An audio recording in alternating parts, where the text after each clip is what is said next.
Did you know that the U.S. is carrying out attacks against terrorists in Yemen, Pakistan, Somalia, and Kenya? Have these actions been approved by the U.S. Congress? No. Is the media keeping the American people informed about these military adventures? No. What's going on here? We'll talk about it today on Politics and Religion. Look, there are two things I don't discuss: politics and religion. In my house, we don't talk about politics and we don't talk about religion. I'll talk to you about anything except politics and religion. I never talk about politics and religion. Politics determines how we'll live here on earth. Religion determines how we'll live forever. I'm Irvin Baxter. I think it's time we talk about it.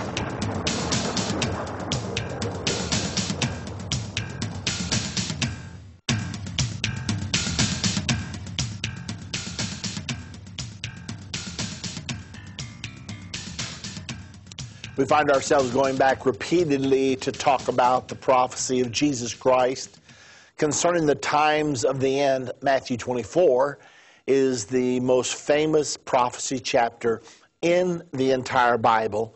And of course, Jesus was asked by his disciples, when would it be that the temple would be destroyed? And then they also added, and what will be the sign of your coming and the end of the age?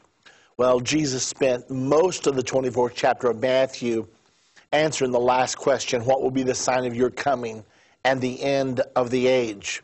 He said many things in that 24th chapter, and that chapter has been the subject of many commentaries, many sermons, and will continue to be.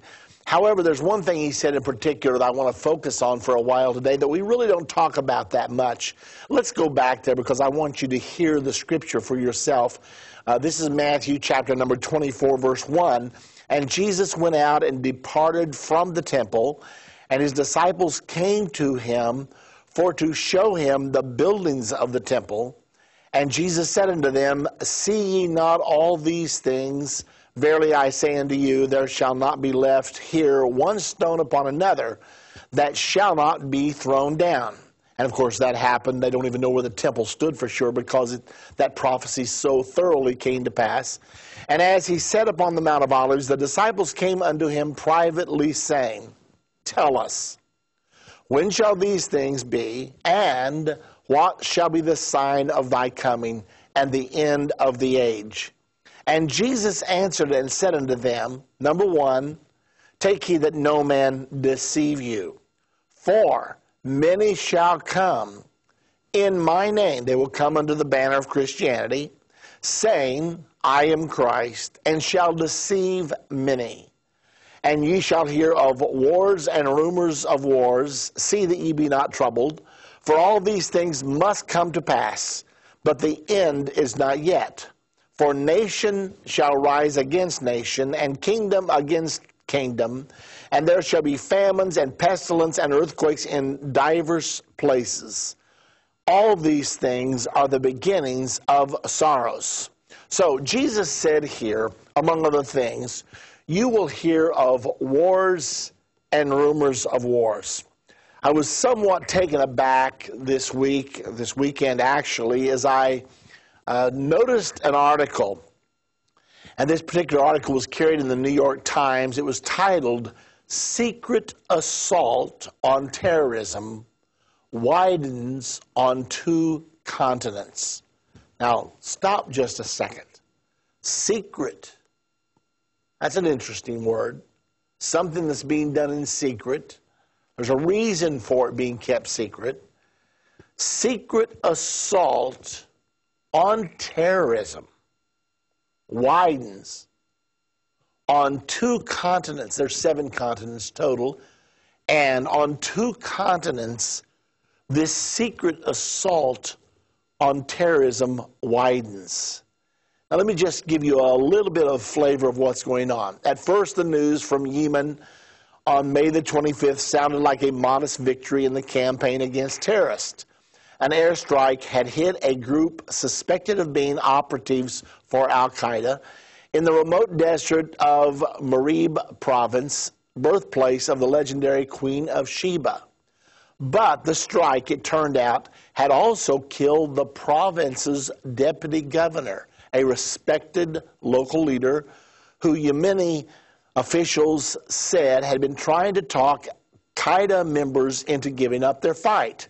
Yemen's president, Ali Abdullah Saleh, accepted responsibility for the death and paid blood money to the offended tribes.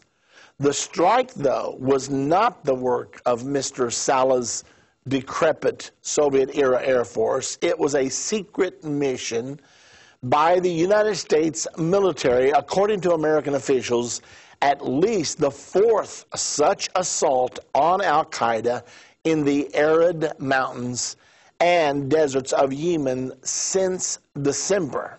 Okay, so 4 air attacks since December in the nation of Yemen. Did we read about it in our papers? No, not until now.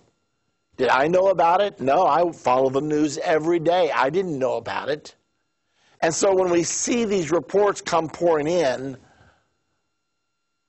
and all of a sudden we read an article like this and say, wait a minute, where have I been? What is going on here? Now, listen carefully to this next paragraph.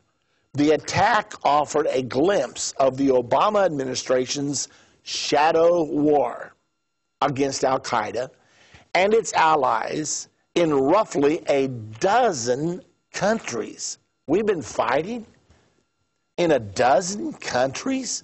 Where's the media been? Why haven't they been telling us about these things? From the deserts of North Africa to the mountains of Pakistan. Now, I knew we had picked off some terrorists in Pakistan using our drones overhead. And then all of a sudden, of course, those drones are equipped with missiles, and they spot someone that we want to eliminate, and next thing they know, they're dead.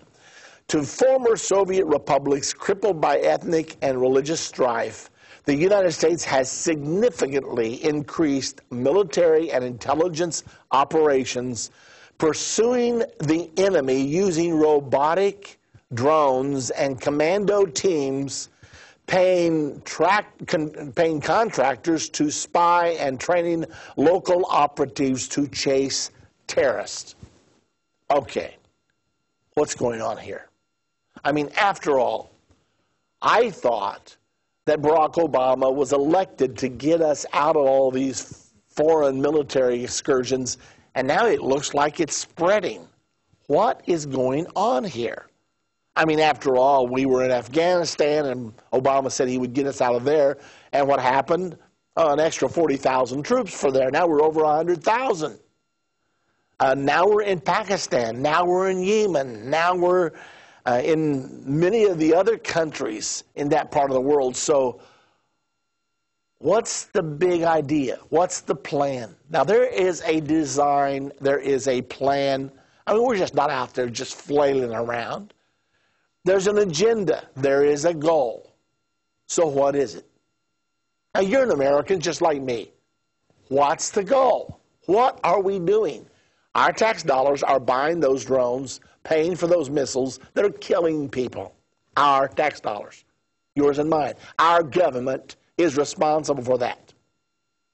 To what extent, what part of the government, can't tell you, but it's certainly in the White House. What's going on? Now, these actions have not been approved by Congress, and they're not being reported to us, so they are being kept secret. It says in the article that they're secret assaults against terrorism. They are shadow actions. So what's the deal? Why are we doing this? Is this even legal? What's Barack Obama's game? I thought he was against these things. And now it looks like he has widened the war on terrorism, whatever that is. Okay. Now, Jesus said it this way. I want to go back to the passage. Jesus said, when asked, what will be the sign of your coming and the end of the age? He said, you will hear of wars and rumors of wars. Did you notice in the article?